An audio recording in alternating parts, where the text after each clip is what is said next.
Still on power, the Nigeria Bulk Electricity Trading Company says it has enough funds to make power purchase agreement payments for the next 5 months without collections from distribution companies. Now, the capitalization of the bulk traders seems to be well secured with full provision of comfort by the federal government. CNBC Africa's Umu Ibrahim caught up with Rumundaka Winodi, CEO at Nigeria Bulk Electricity Trading, for more. Take a look. Before now, there was no credit-worthy off-taker of electricity in the market, and investors had expressed concerns that if they were to invest in generation, they need a credit-worthy off-taker to actually off-take the power. So the government set up Nigerian Bulk Electricity Trading PLC, backed with guarantees to actually facilitate the investment of investment into power generation. And the whole idea of sector reform is to bring in the private sector. And for NBET, we've been working on 2 tracks. One, through privatization, and secondly, through our discussions with Greenfield. Earlier on this year, we signed the first model PPA with an IPP, that was in April, and that has formed a model that we use in engagement of so many IPPs that are just following the very first one. On the privatization, we provided the power purchase agreements that will also guarantee investors that when they produce power, and when they take over the PHN companies, when they produce power, that they will be paid for that. And vesting contracts to distribution companies guarantee them a share of the supply coming from generation companies. So that's where we are now, and then we're getting ready as they're coming into the market to move to the next phase. So is the bulk trader truly a credit-worthy off-taker? Investors want to, hear about the $1 billion market scrutinization management. Well, what you know is that the issue of creditworthiness is on 2 buckets. One is ongoing payment. So as generators produce power, they want to be paid on a monthly basis as they submit their invoice to the bulk trader. So that is one. The second is an issue of termination. If there is a need for the contract to be terminated, will the federal government or the bulk trader be able to cover all the investment that has been made into a particular project? So on the issue of the second one, termination, the federal government is providing the guarantees through what we call the put call option agreement that allows the federal government to step in on behalf of the bulk trader and settle the IPP. On the ongoing payments, we have the capitalization of NBET. We have the sources of capitalization come from the Eurobond. We will benefit $350 million from that. And then we have appropriation up to $100 million. And then for the privatization, the National Council on Privatization has actually approved that the proceeds, some of the proceeds of the Ebin power sale, 50 billion, translating to about $312 million, will also be escrowed. So if you add those 3 together, 100 million from budget, 350, and then 312, you have something north of 750. And at our market, the wholesale market today is about $120 to $150 million.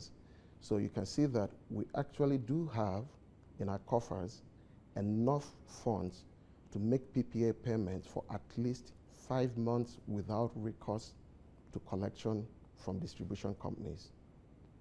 Added to that, we also have required the distribution companies to post bank guarantees or LCs in favor of bulk trader for their consumption, at least 3 months consumption. So you put that together, you see that the bulk trader is capitalized to the point where it can actually go out and make payments to generation companies for at least 8 months without recourse to any additional collection. I think that is something that we've presented to the generation companies, and we believe that it's provided them the comfort enough to make the payments for these assets. So, the capitalization of the bulk trader is without any question. And we believe that government is done what is necessary to provide comfort, provide security to anyone who is investing in generation. Now that the PHCN has been successfully unbundled, how prepared is NBET for the transitional electricity market? The transitional electricity market is one where all the trades within the industry is governed by sets of contracts, starting from fuel supply all the way to distribution. Like I said before, we've provided two key documents in that value chain, the vesting contract and the PPAs. So we have those contracts, and once the final conditions are met in this completion of transaction, we'll be ready to move. We have the structure in place. We have our contracts management department. We have our procurement. We have our finance and treasury to be able to handle all the trades, the settlement, the management of this contract. So NBET is ready to go. Of course, we know that NBET will be responsible for buying power from IPPs and reselling to the discos and eligible customers. But it is not the sole authorized buyer. Discos with a commercial license can also deal directly with these gencos. Is there some sort of priority involved? How is this expected to work? Well, you have to look back to what the regulator NERC has done in the past, which is to put out what is called the embedded generation regulation. What it does is it allows distribution companies to buy from generation companies embedded within their footprint. So that could be some captive generation, 20 megawatts here, 30 megawatts, 50 megawatts.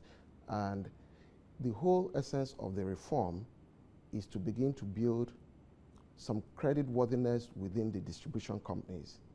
NBET, like you pointed out, is not a monopoly to the extent that a generation company feels comfortable to sell to a distribution company, then they're allowed to do that. But there are regulations that actually do stimulate that. Do you want to give us an outlook for Nigeria's power sector in the next 5 years and how you think investors can still position at this time? Well, let's look at the generation space. Currently, we have about 10,000 megawatts of installed capacity.